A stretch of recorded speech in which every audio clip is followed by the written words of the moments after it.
প্রতিশোধমূলক হামলায় ৮১তম ধাপে পৌঁছে দানবীয় শক্তি দেখালো ইরানের অপারেশন ট্রু প্রমিস 4। এক রাতে ইসরায়েলের ৭০টির বেশি লক্ষ্যবস্তুতে হামলা চালিয়েছে আইআরজিসি। ইসরায়েলকে রীতিমতো তছনছ করে ছেড়েছে ইরান। দিন যত যাচ্ছে ইরানি মিসাইল ঠেকানোর সক্ষমতা তত হারাচ্ছে ইসরায়েলের এয়ার ডিফেন্স।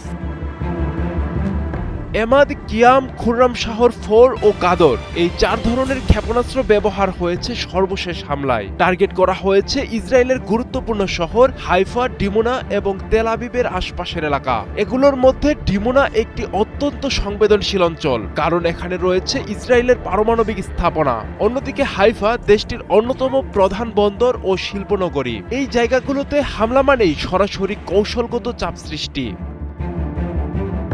আইআরজিসি দাবি করছে ইসরায়েলের নিহত ও আহতের সংখ্যা ২৫০০ ছাড়িয়েছে। বিশ্লেষকরা বলছেন বারবার এমন হামলা ইসরায়েলের আয়রন ড্রোম প্রতিরক্ষার উপর চাপ বাড়াচ্ছে।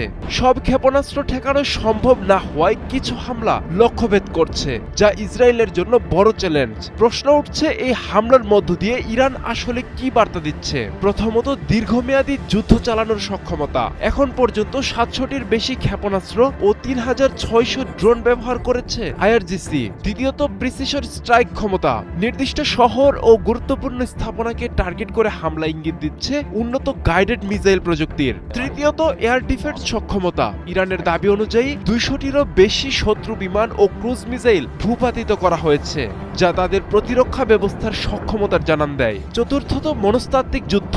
শুধু সামরিক আঘাত নয়, এই হামলার মাধ্যমে ইসরায়েলের ভেতরে ভয় ও অনিশ্চয়তা তৈরি করাও একটি বড় লক্ষ্য।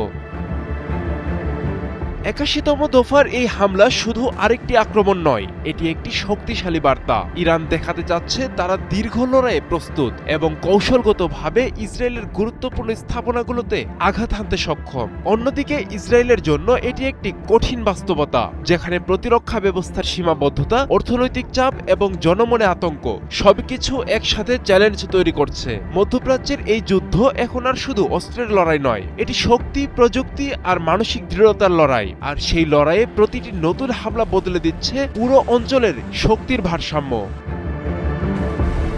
আব্দুল্লাহ আল মারুফ, ৭১।